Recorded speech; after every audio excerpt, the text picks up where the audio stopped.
para laboratorio, el clínico, que es sobre pacientes, el observacional, que pues aquí no estamos haciendo realmente una intervención, pero también podemos estar teniendo sujetos en este caso, y el de revisión, que aquí no tenemos como tal sujetos, sino que nos vamos hacia artículos que ya han sido publicados. Entonces, tenemos 5 características que todo tipo de diseño metodológico, independientemente de qué sea, tiene, ¿no? Son 5 características de acuerdo al número de mediciones, número de grupos, intervención, tiempo y recolección de datos. ¿Okay? En el número de mediciones tenemos 2 opciones. Los estudios pueden ser transversales cuando medimos solo una cosa o hacemos solo una medición, o longitudinales. De acuerdo al número de grupos pueden ser descriptivos cuando solo tenemos un grupo que analizar y analíticos cuando tenemos 2 o más grupos. De acuerdo a la intervención pueden ser experimentales cuando realizamos una intervención o observacionales cuando no vamos a realizar ninguna intervención. Ay, esperen.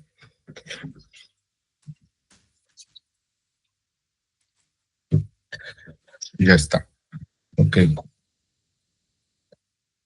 Y con respecto al tiempo, van a ser prospectivos cuando vamos a dar un seguimiento a lo largo del tiempo, y retrospectivos cuando vamos a partir de un punto y vamos a ir a retroceder para ir viendo qué fue lo que sucedió, ¿no? En recolección de datos van a ser prospectivos cuando vamos a recabar la información mediante un instrumento que la vamos a recabar nosotros, y retrolectivos cuando lo estamos recabando en fuentes secundarias, ¿ok? Entonces vamos a ir analizando cada una de estas opciones con algunos esquemas de acuerdo a cada tipo de diseño metodológico. Entonces, como les decíamos, de acuerdo al número de mediciones, pueden ser transversales o longitudinales. Transversal, si se realiza una medición del fenómeno de interés, solo una medición, y longitudinales cuando se realizan 2 o más evaluaciones. Aquí tenemos todos los participantes, vamos a ver si están enfermos o no enfermos, entonces solo vamos a realizar una medición para determinar si están enfermos o no enfermos, ¿no? Aquí puede ser, por ejemplo, no sé, tengo un buen de pacientes y voy a medir con una prueba COVID rápida si tienen o no tienen la enfermedad, ¿no? Entonces eso sería un estudio transversal que lo podemos hacer en clínicas o incluso en enfoques epidemiológicos, etcétera. Pero aquí también recae mucho en el sentido de que cuando si ustedes recordarán, cuando estábamos hablando de variables dependientes, independientes, etcétera, nosotros veíamos que lo más estándar, digamos, o como en un enfoque inicial, lo que se proponía es que solo tuvieras una variable dependiente y varias variables independientes, ¿no? Entonces, el transversal pues hace armonía con esa idea. Sin embargo, cuando ya tenemos más de una variable dependiente como peso, edad, evolución, fuerza, etcétera, lo que sea, pues vamos a estar realizando más de 2 evaluaciones. Entonces, este tipo de estudios se convierten en longitudinales. Entonces, también van a determinar si su estudio es transversal o longitudinal de acuerdo al número de variables dependientes que ustedes tengan, ¿no? Recordando que varios resultados tienen que corresponder a una sola variable, ¿no? Un resultado no puede corresponder a más de una variable, tiene que ser de una sola variable, y si vamos a decidir tener más variables dependientes, pues vamos a tener que tener más resultados para cada una de esas variables, ¿ok? Entonces eso es importante tenerlo en cuenta. De acuerdo al número de grupos, como ya había mencionado, se dividen en descriptivos o analíticos. Descriptivos se incluye solamente un grupo de participantes, y aquí la intervención puede ser antes o después, ¿no? Analizar antes y después de la intervención qué fue lo que pasó.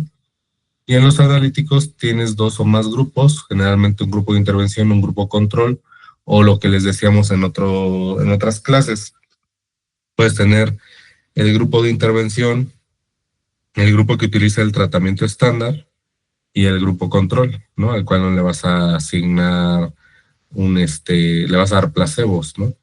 Entonces, si son en ese sentido, van a ser analíticos, pero si solo Vamos a analizar un grupo de pacientes que tienen de alguna manera las mismas características, como en el caso de las series de caso, pues podemos mantener un enfoque descriptivo.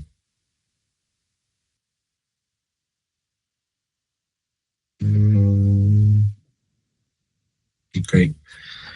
Y de acuerdo a la observación, pues se recaban datos de fenómenos que se estudian, pero sin llevar a cabo maniobras en alguna variable. Y en los experimentales, pues es necesario que nosotros identifiquemos variables dependientes e independientes, ¿no? Que pues es una maniobra de intervención que es una variable independiente y se modifican unas más variables dependientes, ¿ok? Sin embargo, aquí quizá lo de las variables, pues como ya se dieron cuenta, si es un estudio observacional, aún así podríamos nosotros considerar variables. Por ejemplo, si nuestra única medición va a ser, o sea, si solo vamos a hacer una medición no sé, de una espirometría, ¿no? Y para eso vamos a medir si son fumadores o no fumadores, ahí estaremos haciendo solo una medición de una variable dependiente, ¿no? Estamos haciendo alguna intervención porque estamos midiendo, ¿no? En cambio, si es observacional, por ejemplo, en el series de casos, pues puede ser que nosotros tengamos pacientes con varias características similares con la enfermedad y vamos a tener a lo mejor pacientes que tienen diferentes características de la enfermedad por alguna variable independiente como la edad o así, ¿no? Entonces, aunque a lo mejor aquí nos interesa analizar desde un punto de vista observacional porque no estamos haciendo intervención, el resultado de la enfermedad dependiendo a los factores de riesgo que tuvieron de manera contraria un grupo de pacientes y otro grupo, pues aún así estaríamos incorporando variables independientes y dependientes. Entonces realmente no es excluyente.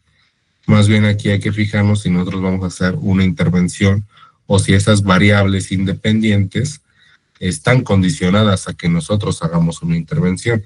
Si están condicionadas a que hagamos una intervención, entonces se trata de un estudio experimental.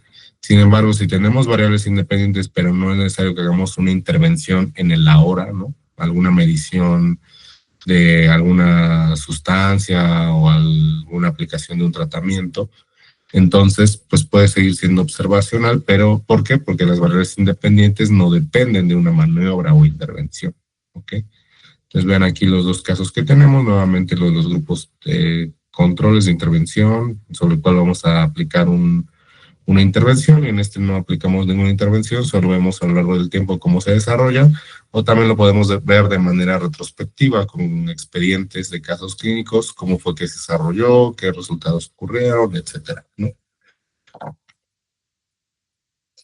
Prospectivos o retrospectivos, aquí ya hablamos del tiempo, ¿no? El prospectivo se enfoca en determinar la posibilidad de que ocurra un evento o desenlace a partir de una causa, ¿no?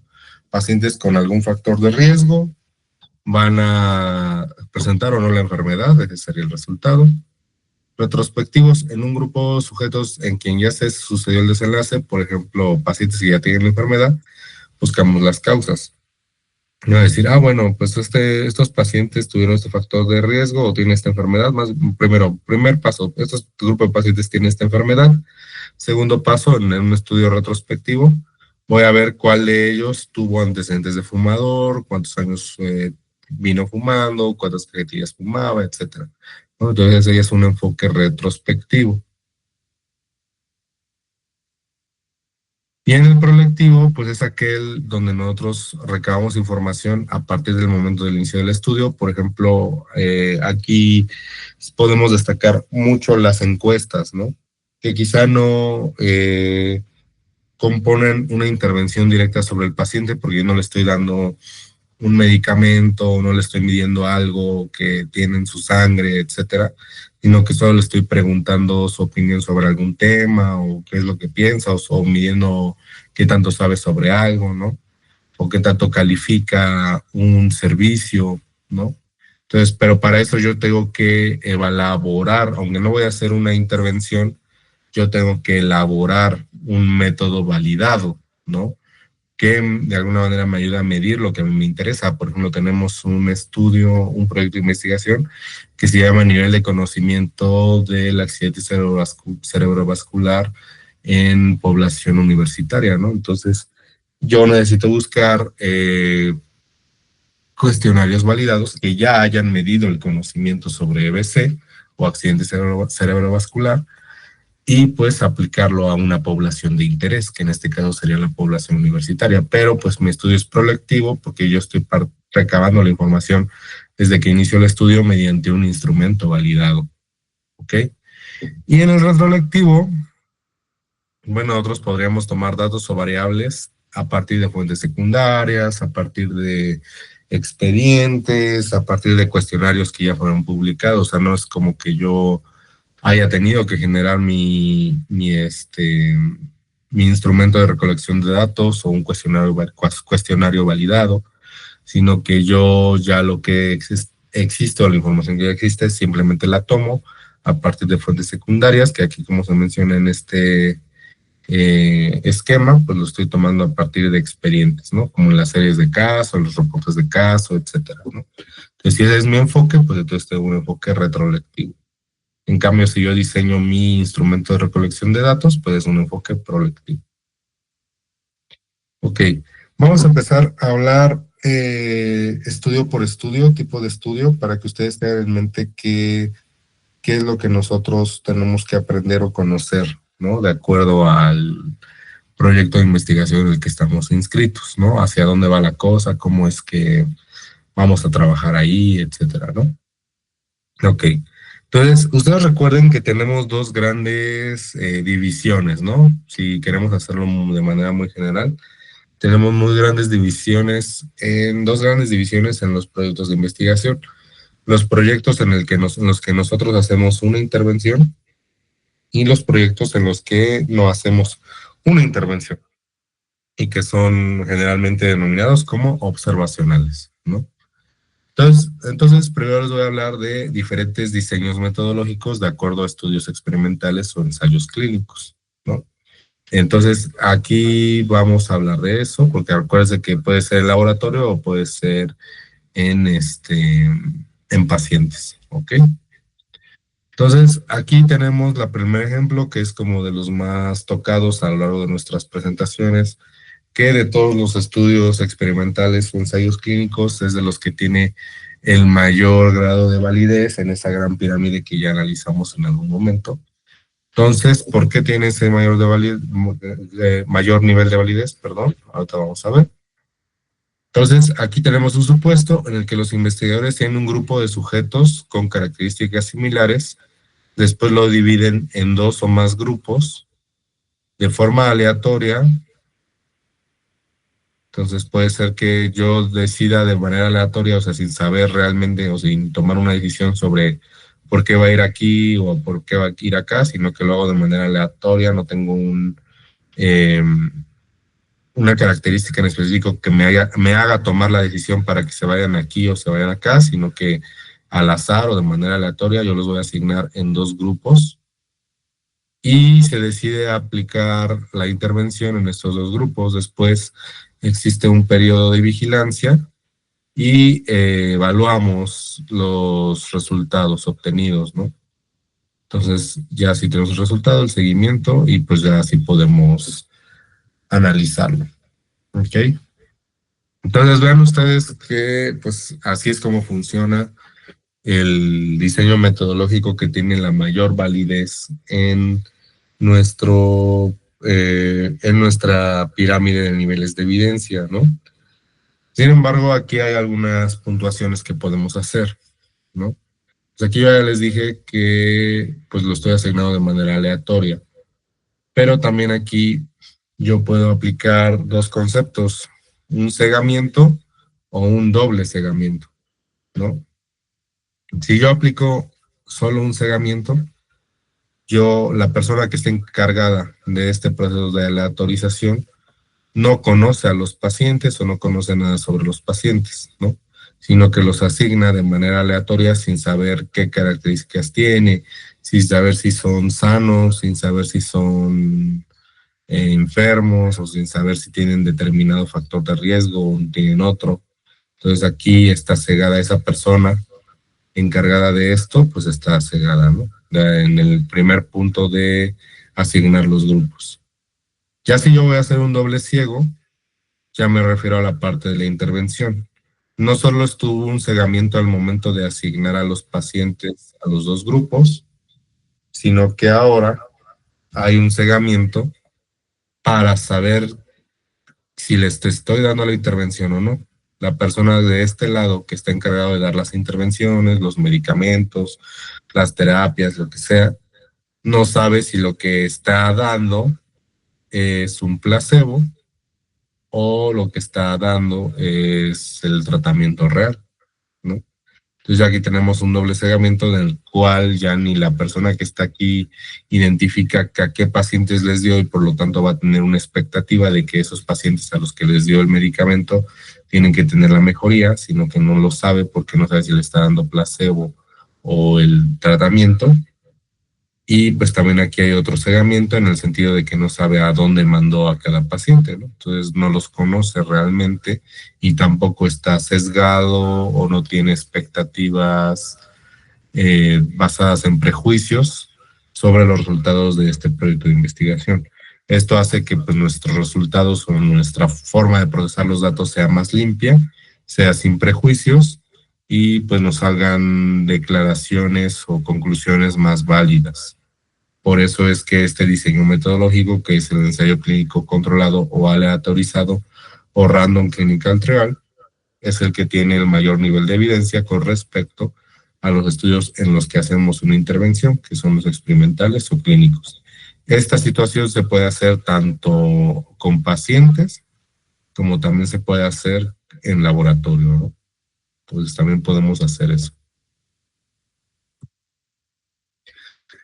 Ahora vamos a hablar de ensayos clínicos cruzados, ¿no? Se utilizan cuando hay una enfermedad crónica, por ejemplo, que tiene más evolución, y pues la idea es que se formen dos grupos en tiempos diferentes. Aquí tenemos dos grupos en tiempos diferentes, entonces tenemos aquí todos los participantes. Primero los divido de manera aleatoria también, de acuerdo a los que yo voy a realizar intervención y los que no voy a realizar intervención. Y después de un tiempo, aquí dice pues que primero un grupo recibe el medicamento y otro recibe el placebo, y después de un tiempo cambian al que estaba con la intervención por el placebo y viceversa, ¿no? Entonces, yo les doy un tiempo a este grupo, le doy un tiempo el medicamento y después de un seguimiento le cambio el control y lo analizo en tiempos diferentes. Lo mismo aquí. Primero este grupo le doy el control y luego le doy la intervención en tiempos diferentes y analizo en ambos tiempos, en ambos periodos, mostraré si hay diferencia a favor de la intervención o no. Entonces, aquí lo bueno o la ventaja es que se pierden las posibles diferencias entre el grupo experimental y el control, de tal manera que si yo solo me quedara aquí, pues yo no podría asegurar o no tendría cómo demostrar que aunque aquí hubo una diferencia significativa, no tendría yo cómo demostrar que el medicamento que yo estoy dando, la intervención que estoy dando, también podría afectar a los pacientes del grupo control. Yo no tengo cómo demostrar eso. Entonces, yo hago un ensayo clínico cruzado para demostrar que también en ese grupo control también va a tener un efecto la intervención o el medicamento que yo estoy dando. Entonces, de alguna manera, yo estoy dando una doble verificación de mis resultados de acuerdo a los grupos que tengo y pues por eso se llama ensayo clínico cruzado, ¿no? Entonces, esa es la idea de este tipo de trabajo de diseño experimental. Y pues vamos ahora a otro tipo, que es el estudio antes y después. Aquí muchas veces lo aplicamos porque puede ser que no tengamos los recursos para atender muchos grupos o para atender muchos grupos. Entonces podemos quedarnos con este enfoque descriptivo también, pero no por ser un enfoque descriptivo con respecto a los grupos, no significa que no podamos hacer valoraciones antes y después de una intervención y tratar de hacer otro tipo de estadísticos, ¿no? Entonces aquí, aunque la definición estricta de acuerdo a las características de estudios de investigación sigue siendo descriptivo desde cierto punto de vista o desde esta clasificación. Aún así nosotros podemos hacer un estudio experimental observacional en el cual nosotros vamos a calcular antes y después de una intervención qué es lo que sucedió y verificar si hay una diferencia significativa entre estos dos momentos, ¿no? Entonces se analiza el comportamiento antes y después. El protocolo inicia en condiciones habituales de los pacientes sin intervención y se sigue por un tiempo definido para verificar pues qué resultados da antes de la intervención. Posteriormente se realiza el procedimiento y damos una vigilancia por un tiempo similar.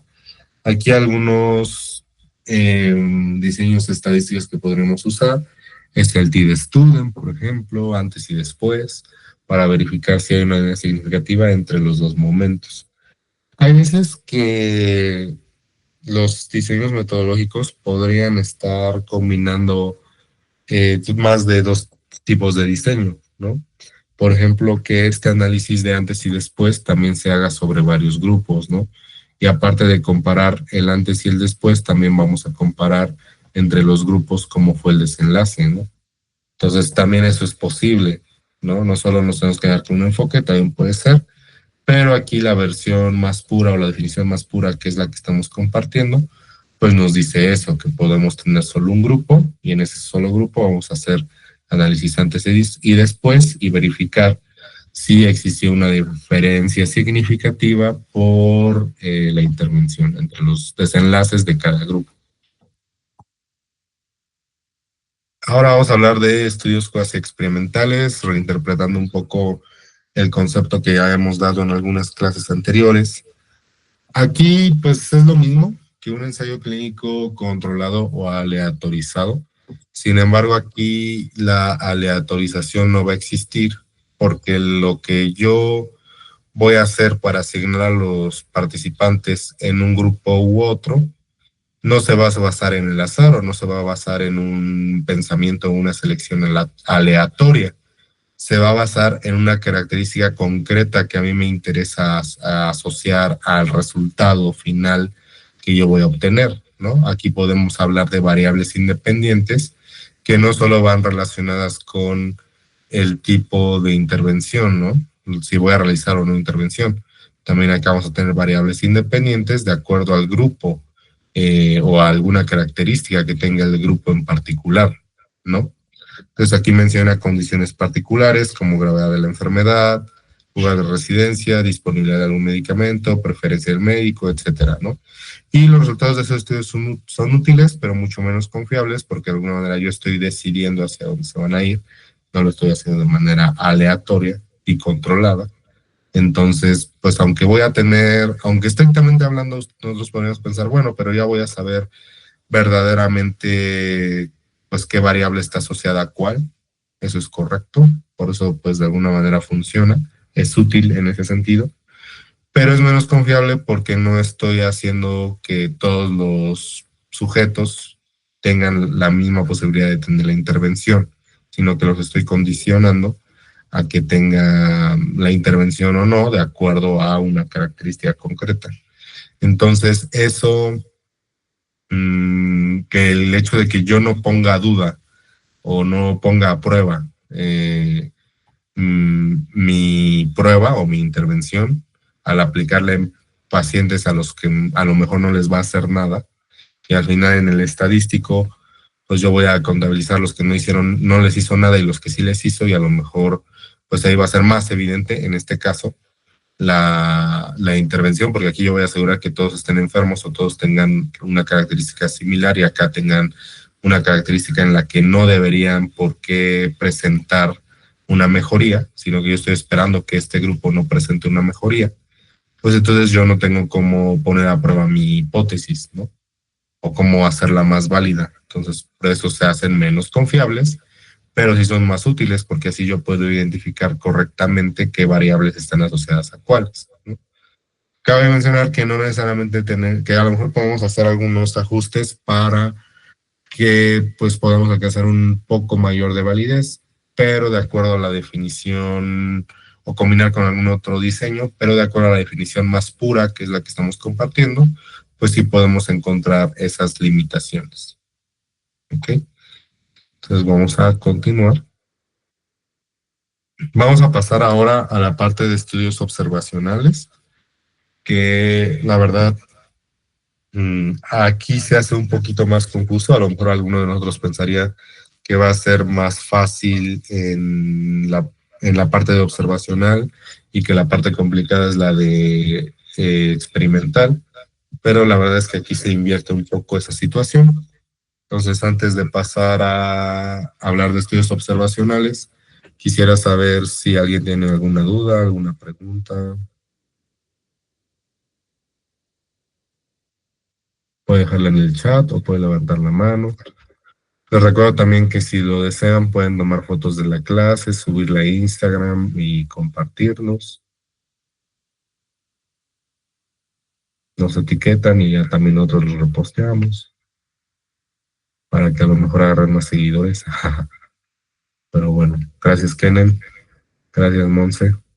Bueno, creo que no hay dudas por ahora. De todas maneras, si surge alguna. Ah, mira, aquí dice, ¿en qué tipo de estudio estarían los resultados? Aquí dice David. ¿Qué tipo de estudio estarían los resultados doble ciego? Ok. En el ensayo clínico controlado aleatorizado, recordando David, como ya lo había mencionado, que al decir doble ciego es que tanto la persona que es responsable de clasificar a estos pacientes en grupo de intervención o grupo de control no los va a conocer, entonces así se asegura que sea al azar y que no por alguna característica en concreto que esta persona vea de los pacientes tenga una tendencia a asignarlos aquí o acá, sino que aquí va a haber un cegamiento porque no los conoce, no sabe nada de ellos y los asigna de manera aleatoria a alguno de estos grupos. Entonces, ese es un cegamiento, ¿no?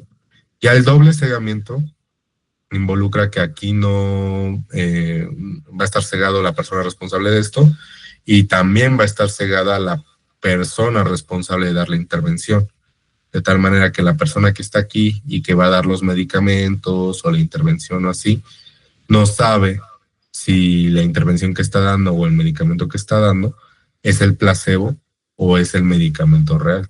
Entonces eso es un doble cegamiento, porque aunque a lo mejor tiene la interacción con los pacientes, porque eso de alguna manera es inevitable que lo haga, lo que no controla es el medicamento o el material con el que cuenta para realizar la intervención.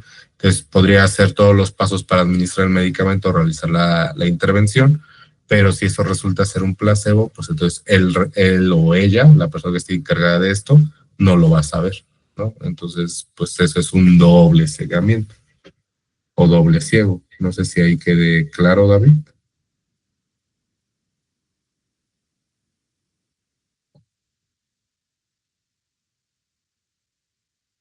Y en los ensayos clínicos cruzados también se podría, sí, sí, realmente también, o sea, tanto en ensayos clínicos cruzados como en los aleatorizados podemos realizar los cegamientos, tanto aquí en un primer momento para analizar a qué lugar van y en la parte de la intervención. A lo mejor aquí ya el momento de pasarlos al control, ahí se pierden las posibilidades de hacer un cegamiento porque de alguna manera pues ya todos los controles les vas a dar ahora todo el medicamento y vas a tener que verificar eso sí o sí, entonces ahí sería difícil, pero al menos en esta primera parte en la cual tú no sabes a quién le estás dando la intervención o así, pues sí puedes hacer el cegamiento. Ya incluso, por ejemplo, ya cuando, o sea, tú puedes hacer, la persona que va a estar a cargo de pasar todos estos del grupo de intervención o del grupo de control, pues quizás sí lo sepa, ¿no? Pero aún así la persona que es encargada de dar el medicamento control o placebo, pues realmente nunca va a saber si está dando un control o un placebo. Quizá una tercera persona o alguien externo sí lo sabe, ¿no? Pero esa persona que está dando la intervención no lo va a saber. Entonces ahí vamos a tener el cegamiento todavía, aunque ya hayamos invertido los grupos. Quizá el cegamiento se pierde un poco cuando los cambiamos, pero ya cuando están cambiados todavía podemos mantener el cegamiento. ¿Sí quedó claro, David?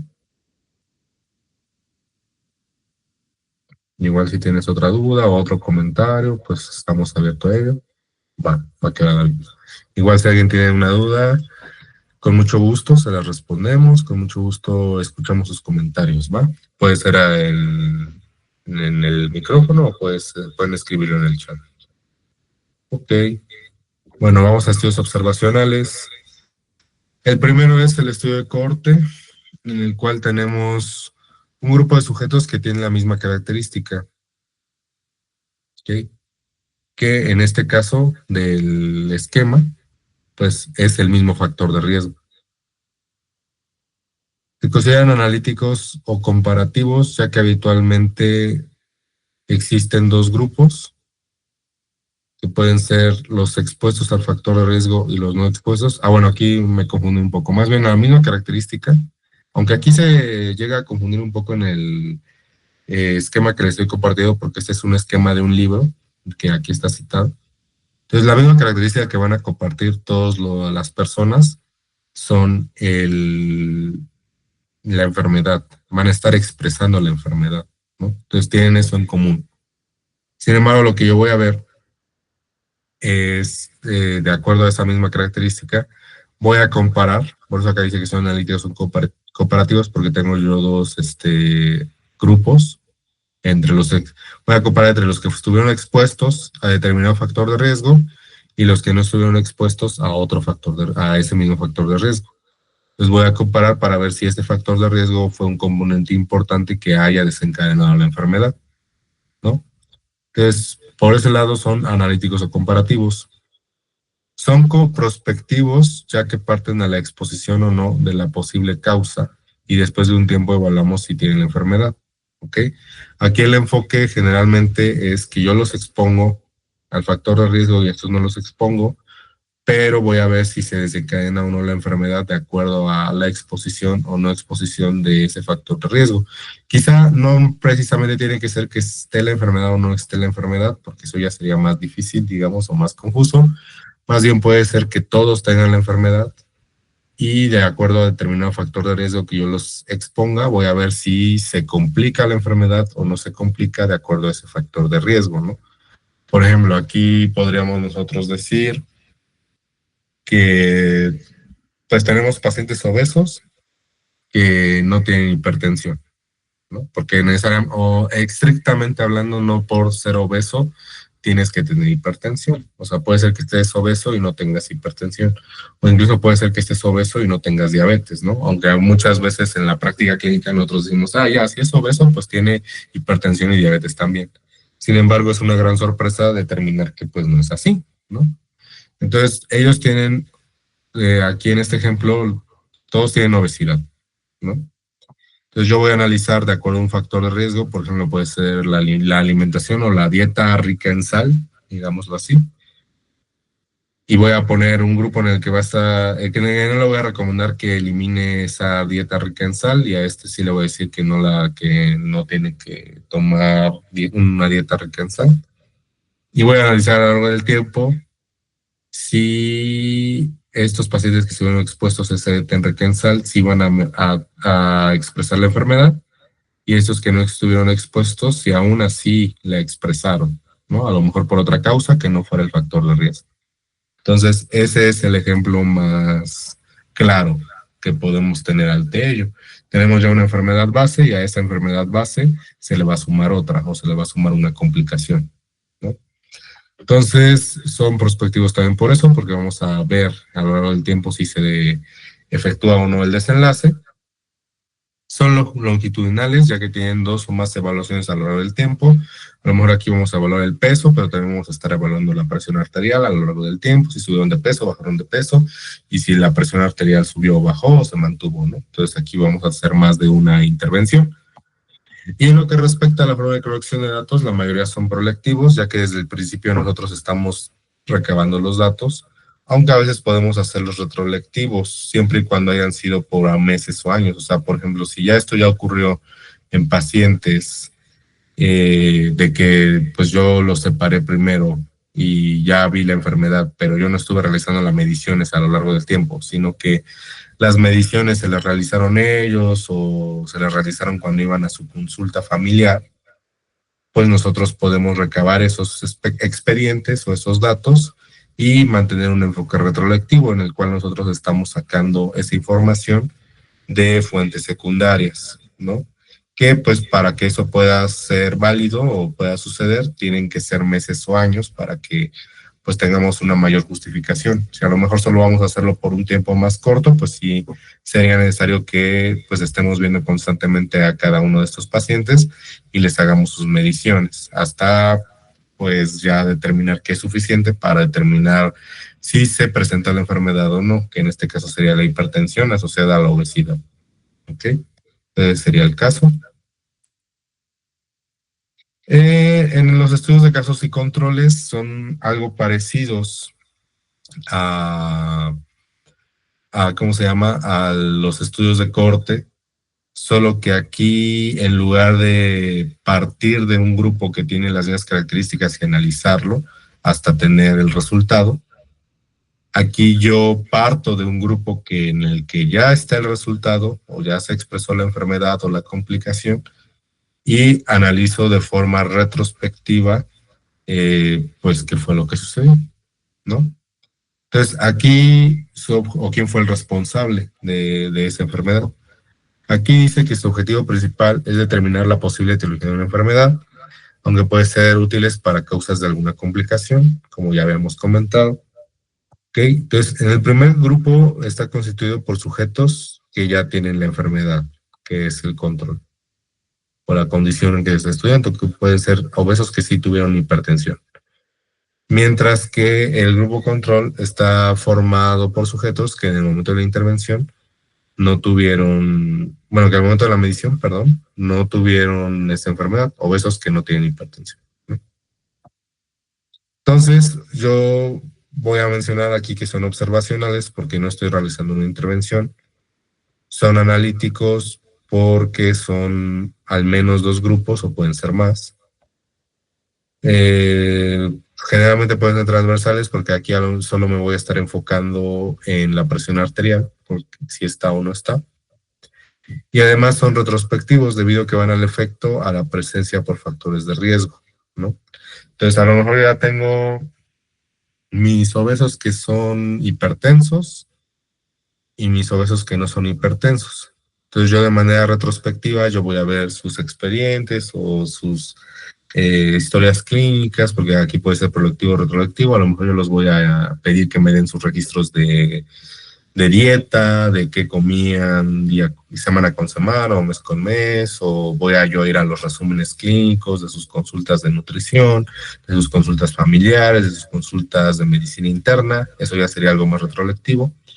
Y voy a determinar, pues, cuál fue el factor de riesgo. A lo mejor el factor de riesgo no fue la dieta en sal, como si lo vimos acá, que escogimos un factor de riesgo y lo testeamos a lo largo del tiempo.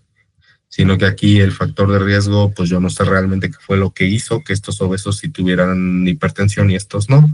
Entonces yo voy a analizar y a lo mejor yo voy a encontrar que aquí hay fumadores, que también está lo de la sal, pero también son fumadores, o etcétera, ¿no? O sea, puedo yo encontrar más factores de riesgo, no solo uno, ¿no? Sino que ya son varios. Pero precisamente como yo, esas ya son más como las causas o la etiología. Pero la medición que yo pretendo hacer, pues solo es una, porque voy a estar viendo la presión arterial, voy a ver qué grado es, y de acuerdo a qué grado sea, pues voy a ver yo qué, qué variables independientes o qué modificaciones o qué factores de riesgo fueron los que de acuerdo al grado de hipertensión estoy yo teniendo, ¿no?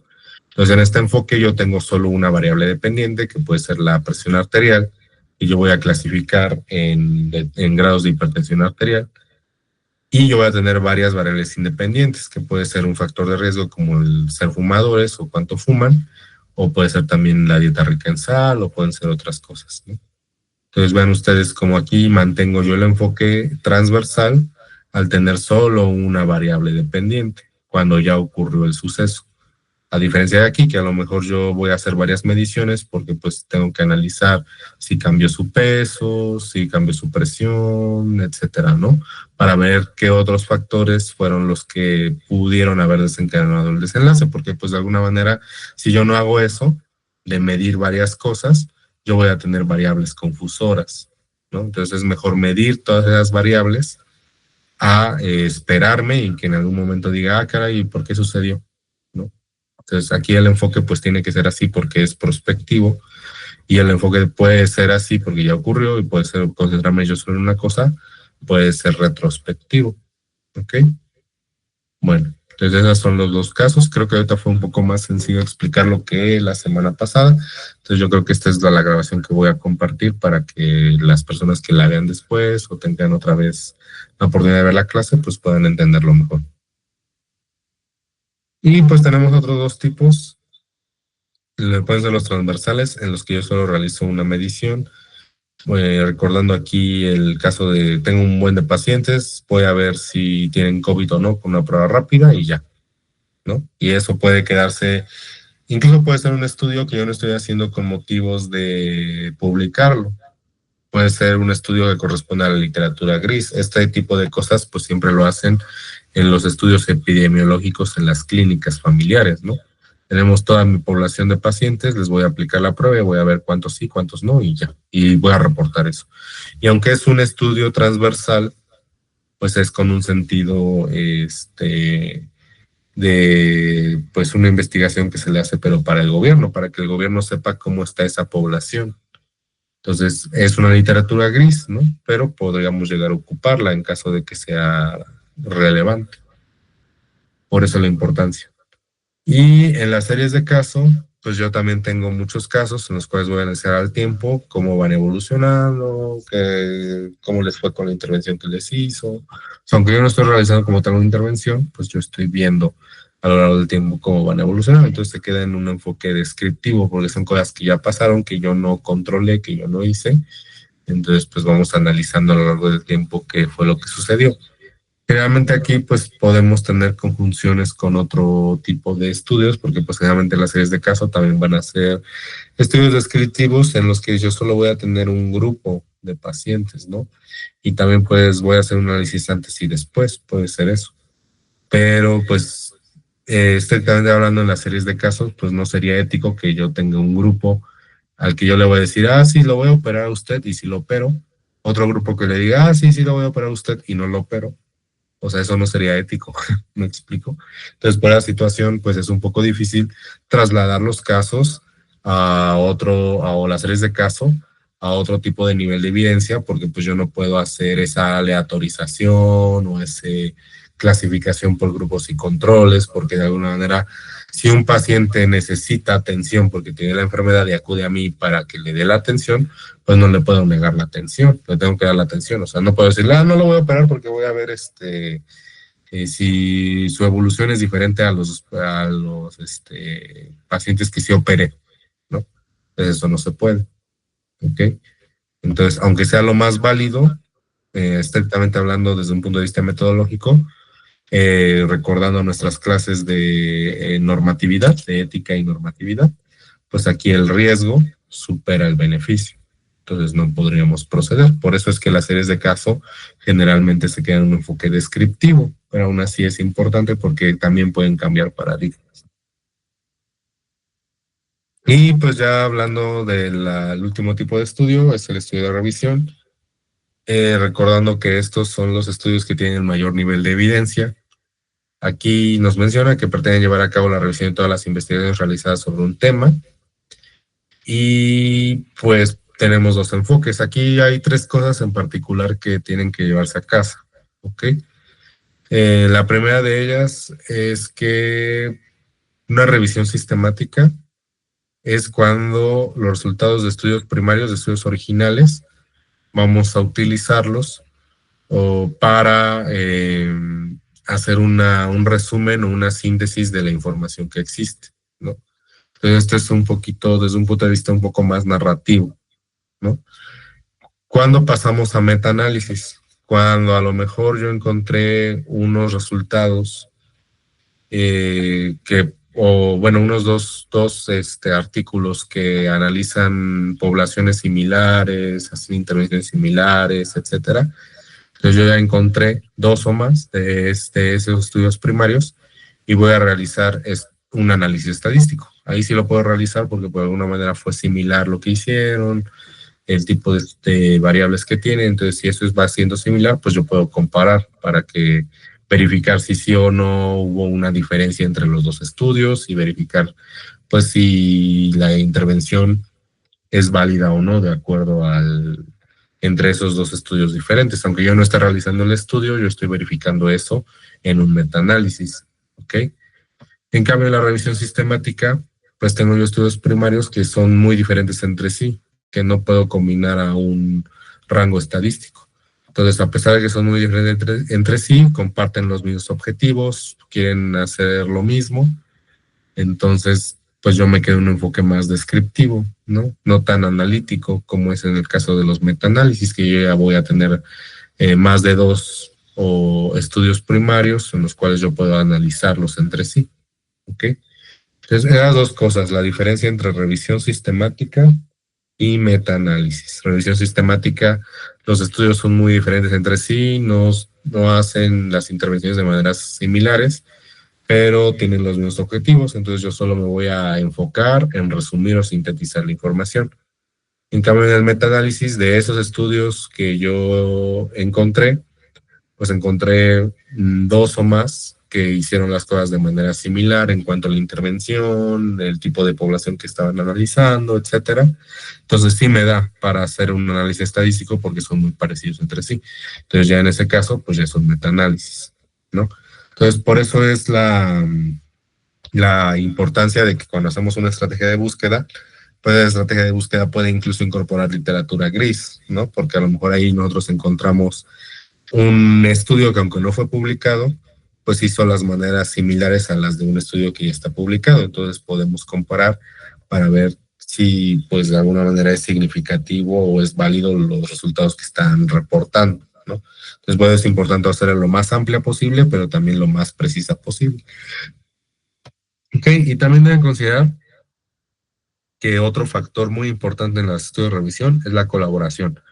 Como vieron desde la clase pasada, pues nosotros requerimos de profesionales como los librarians, ¿no?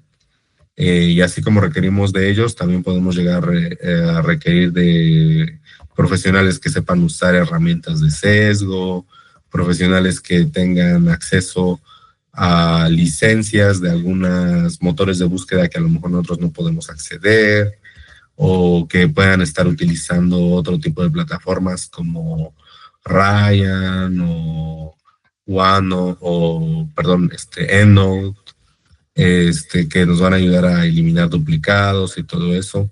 Entonces, realmente siempre vamos a tener que colaborar.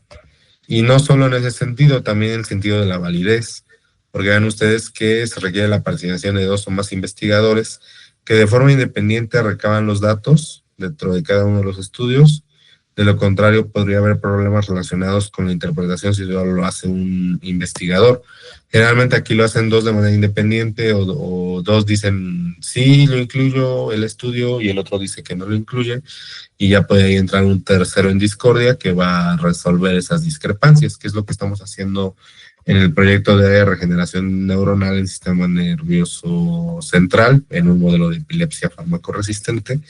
Entonces, eso es lo que ahorita estamos haciendo ahí. Entonces, realmente necesitamos tener esa revisión por pares, en el cual no solo una persona está a cargo de decir que se incluyen o no se incluyen los estudios, sino que aparte otra persona con una opinión diferente puede discrepar y ya al final un tercero en discordia pues puede resolver esas discrepancias, ¿no? Entonces, eso se hace para evitar los sesgos, para evitar que porque a lo mejor uno de nuestros investigadores o de nuestros colaboradores es muy experto y a lo mejor el otro apenas está empezando o apenas está aprendiendo, pues no por eso vamos a desprestigiar o no tomar en cuenta la opinión del investigador que tiene un poco más de experiencia, ¿no? Que tiene un poco menos de experiencia, perdón. Entonces, aquí todos tenemos la misma probabilidad, hablando ya de probabilidades, tenemos la misma probabilidad, la misma oportunidad de decir que se acepta o no se acepta determinado estudio, y cuando llegan otros puntos de la revisión, pues decir que sí responde la pregunta aquí o no responde la pregunta acá, de acuerdo a la característica de cada estudio. Entonces, todos tenemos el mismo chance de contribuir, no se sesga o no se va como llegando a conclusiones incorrectas por el hecho de decir, me voy a basar solo en lo que dice el experto, ¿no? Porque incluso, pues ahorita les puse un escenario en el cual es experto versus no experto, pero también puede ser experto en el área clínica versus experto en el área de laboratorio, ¿no? Ahí también pueden haber discrepancias, no solo entre expertos y no expertos, sino entre mismos expertos de diferentes áreas. Entonces, por eso es importante mantener eso, ¿ok? Entonces, tres cosas que nos llevamos a casa sobre los estudios de revisión. Primero, que son estudios secundarios porque parten del análisis de estudios originales que ya se hicieron, ¿no? Segundo, que hay una diferencia entre revisión sistemática y metaanálisis. Revisión sistemática cuando hay mucha diferencia entre mis estudios que encontré, mis estudios primarios, y yo solo me voy a enfocar a sintetizar o resumir. Metaanálisis cuando yo encuentro dos o más estudios primarios que son similares y yo sí puedo analizarlos de manera estadística y ya voy a reportar algo más cuantitativo, más objetivo. Y tercero, que pues siempre necesitamos colaborar, ¿no? ¿Y por qué lo hacemos? Para evitar sesgos, para evitar malinterpretaciones de los datos, para evitar que un estudio que a lo mejor sí es importante lo dejemos afuera porque alguien dijo que no. Entonces, por eso se hace la colaboración, ¿no? Entonces vean ustedes cómo los estudios de revisión son de alguna manera los más integrales, los que tratan de incluir todas las cosas y que todos tengan la misma probabilidad de ser tomados en cuenta. Entonces, por esa razón es que pues tienen el mayor nivel de evidencia, ¿no? Actualmente, pues ha surgido una tendencia a que los estudios de revisión se hacen de mala calidad, porque pues honestamente yo lo he notado incluso en el hospital o con grupos estudiantiles en los que he estado o estudiantes que he tenido la oportunidad de asesorar, o incluso otros doctores que quizá no se dedican al área de revisión, sino que se dedican más al área de laboratorio y eso. O sea, generalmente la idea de ver una revisión es decir, no, es que pues veo un tema, no tengo dinero, no tengo recursos, veo un tema, lo analizo y ya digo qué sucede, ¿no? O sea, lo ven muy simple, pero realmente es que es complejo porque pues tú tienes que proveer las condiciones necesarias para que tu estudio tenga la mayor validez con un buen equipo de trabajo, con pasos muy concretos que ya analizaremos en la clase de estudios de revisión. Y pues por eso tienen mayor nivel de evidencia, que desafortunadamente ya ha habido cuestionamientos sobre el nivel de evidencia que puede o no tener por ese trabajo de mala calidad que se hace, ¿no? Entonces, pues llévense eso a casa. O sea, los estudios de revisión no es la salida fácil, o no es la salida barata, o no es pues, la opción, pues ya más rápida en la que yo voy a tener una publicación. Más bien es es el estudio que tiene el mayor nivel de evidencia y por lo tanto yo tengo que tener el respeto del hecho de decir que tengo que hacer las cosas muy controladas, con pasos muy concretos y para llegar a resultados válidos, ¿ok? Que incorporen la perspectiva de todo mi equipo de trabajo, ¿ok?